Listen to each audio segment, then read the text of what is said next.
Hello, എല്ലാവർക്കും നമസ്കാരം. ആദ്യം തന്നെ നന്ദി പ്രകാശനമാണ്. വളരെയധികം നന്ദി. അതായത് ഞാൻ കഴിഞ്ഞ ഒരു വീഡിയോ ചെയ്തിട്ടുണ്ടായിരുന്നു, SMS യോഗ തട്ടിപ്പാണോ, SMS മെഡിറ്റേഷൻ തട്ടിപ്പാണോ എന്ന് പറഞ്ഞിട്ട്. അതിന് 336 വ്യൂവേഴ്സ്. എൻ്റെ വീഡിയോ യൂട്യൂബ് ജീവിതത്തിൽ ആദ്യമായിട്ടാണ് 336 ആളുകൾ. ഇന്ന് ഞാൻ ഇപ്പോഴും നോക്കിയപ്പോൾ 336 ആൾക്കാർ കണ്ടിട്ടുണ്ട്. വളരെയധികം നന്ദി, എല്ലാവർക്കും നന്ദി. പിന്നെ എൻ്റെ വീഡിയോന് അധികം കമൻറ്റുകളൊന്നും വരാറില്ല. കൂടി വന്നാൽ എൻ്റെ സുഹൃത്തുക്കളിൽ നിന്ന് ഒന്നോ രണ്ടോ കമൻറ്റുകൾ, അതും അടിപൊളി, ഭയങ്കര സംഭവമാണ് എന്നൊക്കെ പറഞ്ഞിട്ടാണ് കമൻറ്റ് വരും. അതായത് എൻ്റെ സുഹൃത്തുക്കളായതുകൊണ്ട് അറിയാലോ, അവരടിപൊളി, എന്ത് ഞാൻ ഇട്ടാലും, എന്ത് തല്ലിപ്പൊളി വീഡിയോ ഇട്ടാലും, എന്ത് നല്ല വീഡിയോ ഇട്ടാലും അവരങ്ങനെ പറയുള്ളൂ. കാരണം എൻ്റെ സുഹൃത്തുക്കളാണ്, അതുകൊണ്ട് തന്നെ. അപ്പോൾ ഈ വീഡിയോ ഇട്ടപ്പോൾ 8 കമൻറ്റാണ് വന്നത്. ഞാൻ അതിൽ അതും എല്ലാ കമൻറ്റുകളും അതിൽ ഒരു കമൻറ്റ് മാത്രം അനുകൂലിച്ചിട്ടും, 2 കമൻറ്റ് അനുകൂലിച്ചിട്ടും ബാക്കി കമൻറ്റുകളെല്ലാം വിമർശിച്ചിട്ടുമാണ്. ഏറ്റവും ആദ്യം അവരോട്, കമൻ്റ് ഇട്ട എല്ലാവരോടും വളരെയധികം നന്ദി. വീഡിയോ കണ്ടവരോട് വളരെയധികം നന്ദി. കമൻ്റ് ഇട്ടവരോട് പ്രത്യേകിച്ച് നന്ദി പറയാൻ കാരണമുണ്ട്. കാരണം അവരുടെ വിലയേറിയ സമയം നഷ്ടപ്പെടുത്തി എൻ്റെ വീഡിയോ കണ്ടു, എന്നിട്ട് അതിന് കമൻ്റ് ഇട്ടു. അതായത് അവരുടെ അഭിപ്രായം അവർ കമൻ്റ് ഇട്ടു. വളരെയധികം നന്ദി. ഞാൻ അതിൽ ഒരു കമൻ്റ് ഇവിടെ വായിക്കാം. അതിനെക്കുറിച്ചാണ് നമുക്ക് പറയാലോ. നമസ്കാരം. നമ്മുടെ പരിമിതമായ സെൻസ് ഓർഗൻസും പരമാവധി 10% എഫിഷ്യൻസി ഉള്ള ബ്രെയിൻ വച്ച് തെറ്റും ശരിയും നിർവചിക്കാൻ കഴിയുമോ സുഹൃത്തെ? നമ്മുടെ പുരാണങ്ങളിൽ ഉള്ള 14 ലോകം 14 ഡയമെൻഷൻ ആയിരിക്കും. രാധാമാധവം എന്ന് പറഞ്ഞിട്ടാണ്. ഒരു ദിവസം മുന്നെയാണ് കമൻ്റ് ഇട്ടത്, കണ്ടില്ല, സോറി. ഇപ്പോഴ് നന്ദി കേട്ടോ, നന്ദിയുണ്ട്. അപ്പോൾ പുള്ളി പറഞ്ഞിരിക്കുന്നത്, അതായത് എനിക്ക് മനസ്സിലാക്കാൻ കഴിഞ്ഞത്, നമ്മളെ 14 ലോകം, 14 ലോകം എന്ന് പറയാറില്ലേ, അത് 14 ഡയമെൻഷൻ ആയിരിക്കും എന്നാണ്. ഞാൻ എൻ്റെ വീഡിയോയിൽ പറഞ്ഞിട്ടുണ്ട്, ഡയമെൻഷൻ എന്ന് പറഞ്ഞാൽ എന്താണെന്നുള്ളത് കൃത്യമായിട്ട് ഞാൻ പറഞ്ഞിട്ടുണ്ട്.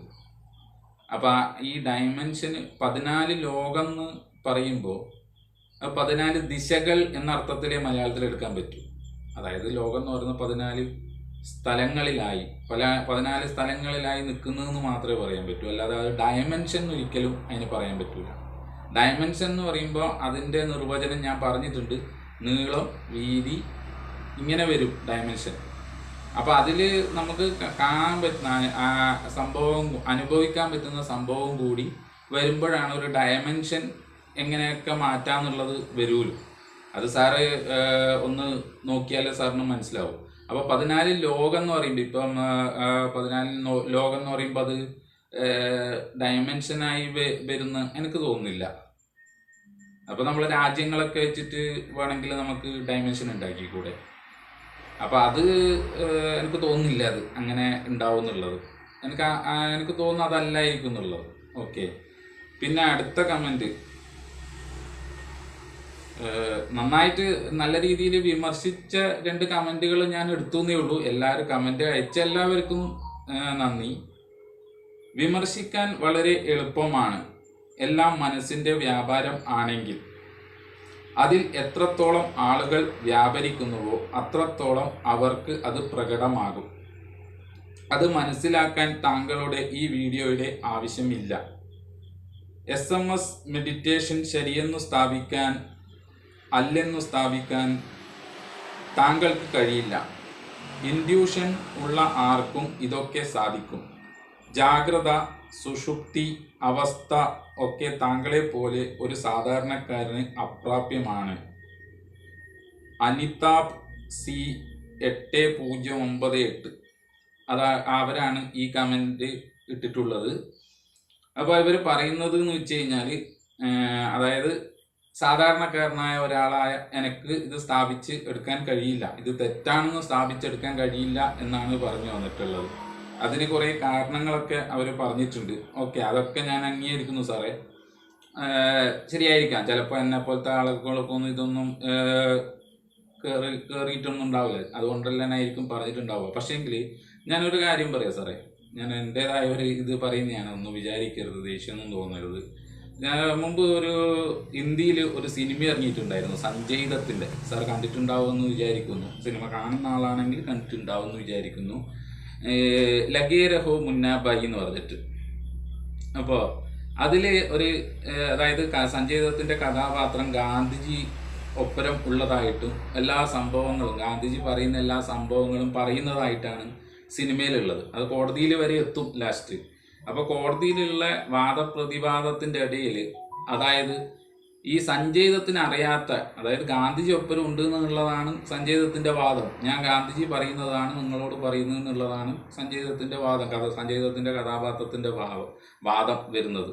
അപ്പോൾ ഗാന്ധിജി ചെയ്തതും, പക്ഷേ സഞ്ജയ് ദത്ത് വായിച്ച, അതായത് സഞ്ജയ് ദത്ത് ലൈബ്രറിയിൽ ഇരുന്നിട്ട് ഗാന്ധിജീൻ്റെ ജീവിത കഥ വായിച്ചതിന് ശേഷം മുതലാണ് ഗാന്ധിജി ഒപ്പരം ഉള്ളതായിട്ട് അയാൾക്ക് തോന്നുന്നത്. അപ്പോൾ ഗാന്ധിജി ചെയ്തതും പക്ഷേ സഞ്ജയ് ദത്തിന് അറിയാത്തതുമായിട്ടുള്ളൊരു ചോദ്യം കോടതിയിൽ നിന്ന് ചോദിക്കും. സഞ്ജയ് ദത്ത് ഗാന്ധിജീൻ്റെ മുഖത്തേക്ക് നോക്കും, കൂടിയുള്ള ഗാന്ധിജീൻ്റെ മുഖത്തേക്ക് നോക്കും, പക്ഷേ ഗാന്ധിജിക്ക് അറിയില്ല. കാരണം അതിൽ നിന്ന് നമുക്ക് വ്യക്തമാവുന്ന എന്താണെന്ന് ചോദിച്ചു കഴിഞ്ഞാൽ, ഈ ഗാന്ധിജി, സഞ്ജയ് ദത്ത് കാണുന്ന ഗാന്ധിജി എന്ന് പറയുന്നത് സഞ്ജയ് ദത്ത് വായിച്ച ബുക്കിലുള്ള സംഭവം മാത്രമേ ഉള്ളൂ. അതായത് സഞ്ജയ് ദത്തിന് അറിയാവുന്ന ഗാന്ധിജി മാത്രമാണത്. അത് പക്ഷേ ഗാന്ധിജി യഥാർത്ഥ ഗാന്ധിജി അല്ല. യഥാർത്ഥ ഗാന്ധിജി ചെയ്തതും എന്നാൽ ആ ബുക്കിൽ ഇല്ലാത്തതുമായിട്ടുള്ളൊരു ചോദ്യമാണ് ചോദിച്ചത്. അത് ഇയാൾക്കും അറിയില്ല. കാരണം എന്താ, ഇയാൾ കാണുന്ന ഗാന്ധിജി എന്ന് പറയുന്നത് ആ ബുക്കിൽ വായിച്ച സംഭവമാണ്, ഹാലുസിനേഷനാണ്. അയാളുടെ ഒരു തോന്നൽ മാത്രമാണ് ഗാന്ധിജി എൻ്റെ ഒപ്പം ഉണ്ട് എന്നുള്ളത്. സെയിം കാര്യമാണ് ഇതേപോലെ നടക്കുന്നത്. അതായത് ഈ SMS യോഗയിൽ എനിക്കറിയുന്ന, ഇപ്പം ഗണപതിൻ്റെ കാര്യം പറഞ്ഞു, അല്ലെങ്കിൽ ശിവൻ്റെ കാര്യം പറഞ്ഞു, ശിവനെ കാണാൻ പോയി, അതാണല്ലോ ഈ കമൻറ്റിന് അതായത് ഈ കമൻറ്റിന് കാരണമായത് ആ ഒരു കാര്യം പറഞ്ഞപ്പോഴാണല്ലോ. ഇപ്പോൾ ഈ എൻ്റെ നാട്ടിൽ അമ്പലമുണ്ട്, തളിപ്പറമ്പത്ത് അമ്പലം. അതിൽ വൈദ്യനാഥനായിട്ടാണ് ശിവൻ. അതിൻ്റെ പ്രതിഷ്ഠയിൽ കഴുത്തിൽ പാമ്പില്ല, തലയിൽ ചന്ദ്രക്കലയില്ല. അപ്പോൾ ആ പ്രതിഷ്ഠാ സങ്കല്പത്തിൽ ഇതൊന്നുമില്ല, അതിൽ വേറെ രൂപമാണ്. അങ്ങനെ ശിവൻ്റേത് എടുത്തു കഴിഞ്ഞാൽ പല സ്ഥലത്തും പല രൂപങ്ങളാണ്. അപ്പോൾ എല്ലാം കൂടെ ചേർത്തിട്ട് നമുക്ക് മനസ്സിലാവാനായിട്ടൊരു രൂപം വരച്ചതാണ് ഈ രൂപം എന്ന് പറയുന്നത്. അപ്പോൾ ഈ രൂപം മനസ്സിൽ കണ്ടിട്ട് SMS യോഗ വഴി അവിടെ എത്തിപ്പെട്ടാൽ അതായത് കാണുന്നത് യഥാർത്ഥത്തിൽ ഇപ്പം ശിവൻ വൈദ്യനാഥനായിട്ടാണെങ്കിൽ എങ്ങനെ ഇരിക്കും? അയ്യോ, ഇത് ഞാൻ ഉദ്ദേശിച്ച ശിവനല്ല എന്ന് പറയും, അത് വേറെ ആരെയോ കണ്ടു എന്ന് പറയും. മനസ്സിലുള്ള രൂപം എന്ന് പറയുന്നത് ആരോ വരച്ചു വെച്ച ചിത്രം മാത്രമാണ്. ഒരു കഥയുണ്ട് പുരാണത്തിൽ, അതായത് നാരദരും ഹനുമാനും അങ്ങേറ്റാണെന്ന് തോന്നുന്നു. അത് ശിവൻ്റെ രൂപം കണ്ടെത്താൻ വേണ്ടിയിട്ടൊരു സംഭവം. എന്നിട്ട് എന്ത് പറയുന്നത്, ഒരാൾ മുകളിലോ ഭാഗത്തേക്കും പോകുന്നു, ഒരാൾ താഴെ ഭാഗത്തേക്കും പോകുന്നു. ആ ശിവൻ്റെ എത്ര മാത്രം വലിപ്പമുണ്ട് എന്ന് അറിയാൻ വേണ്ടിയിട്ട്.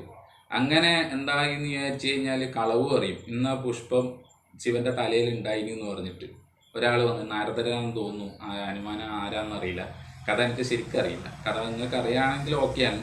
അപ്പോൾ അതിൽ പറയുന്നുണ്ട് ആ പുഷ്പം പിന്നെ ഒരു പൂജക്കും എടുക്കാറില്ല. അതായത് കളവ് പറഞ്ഞതുകൊണ്ട്, ആ പുഷ്പത്തിൻ്റെ പേര് പറഞ്ഞ് കളവ് പറഞ്ഞതുകൊണ്ട് ആ പുഷ്പം ഒരു പൂജക്കും എടുക്കാറില്ല. കാരണം എന്താ വെച്ചാൽ ഈ ശിവൻ്റെ രൂപം അളക്കാൻ പറ്റില്ല, അത്രയും വലുതാണ്. അപ്പോൾ ആ ശിവനെ, ആ പുരാണങ്ങളിൽ പറയുന്ന ആ ശിവനെ ഇയാൾ പോയിട്ട് നേരിട്ട് ശിവനെയും പാർവതിനെയും കണ്ടു എന്ന് പറയുമ്പോൾ ഈ ശിവശക്തി എന്നാണ് പറയുന്നത്. ശിവനും ശക്തി ഒന്നിച്ചാണ്, അതായത് പാർവതി ശിവനും ഒരുമിച്ചാണ് നമ്മൾ കാണുന്നത്, അല്ലാതെ വേർപെട്ടിട്ടല്ല. പക്ഷേങ്കിൽ ചില ചിത്രങ്ങളിൽ പാർവതി വേറെ ഇരിക്കുന്നുണ്ടാവും, ശിവൻ വേറെ ഇരിക്കുന്നുണ്ടാവും. പക്ഷേങ്കിൽ സത്യത്തിൽ പറയുന്നത് ഇങ്ങനെ ഞാൻ വായിച്ച ഇത് പ്രകാരം പറയുന്ന ഗ്രന്ഥങ്ങൾ ഉപയോഗിച്ച് പറയുന്നത് ശിവനും ശക്തി ഒന്നാണ്. അതായത് പാർവതി ശിവനും ഒന്നാണ്. അപ്പോൾ എങ്ങനെയാണ് പാർവതി ഇങ്ങനെ ആക്കുമ്പം ഫുഡ് വന്നു, പാർവതിയാണ് ഫുഡ് വെക്കുന്നതെന്നൊക്കെ ആ കുട്ടി കണ്ടത്? ആ കുട്ടീൻ്റെ മനസ്സിലെന്താ, ചിത്രത്തിൽ ശിവനും പാർവതിയും വേറെ വേറെയാണ്. കാര്യങ്ങൾ ഏകദേശം ഒരു രൂപം പിടികിട്ടിയിട്ടുണ്ടാവും എന്ന് വിചാരിക്കുന്നു. അപ്പോൾ അതിനുള്ള ഒരു മറുപടിയായിട്ട് ഞാൻ വേറൊരു വീഡിയോ പ്രിപ്പയർ ചെയ്ത് പൂർത്തിയാക്കി വെച്ചതാണ് ഇന്ന് അപ്ലോഡ് ചെയ്യാൻ വേണ്ടിയിട്ട്. പക്ഷേങ്കിൽ ഈ കമൻറ്റുകളൊക്കെ വായിച്ചത് കൊണ്ട് ഞാൻ അതിനൊരു ചെറിയൊരു ഇത് തരണം എന്ന് വിചാരിച്ചു.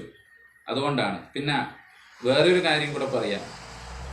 പൃഥ്വിരാജിൻ്റെ ഏതോ ഒരു സിനിമേൻ്റെ ഒരു ട്രെയിലറിൽ പറയുന്നുണ്ട് ഗാന്ധിജിയെ കൊന്നതിനും ഇവിടെ 2 പക്ഷം ഉള്ളവരുണ്ട് എന്നുള്ളത്.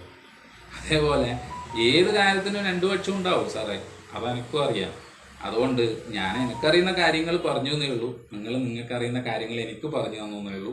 അത് വളരെയധികം നന്ദി, നമസ്കാരം. മറ്റൊരു വീഡിയോയിൽ വീണ്ടും കാണാം. കണ്ടവർക്കും ഇനി കാണാത്തവർക്കും എല്ലാവർക്കും നന്ദി. ബൈ.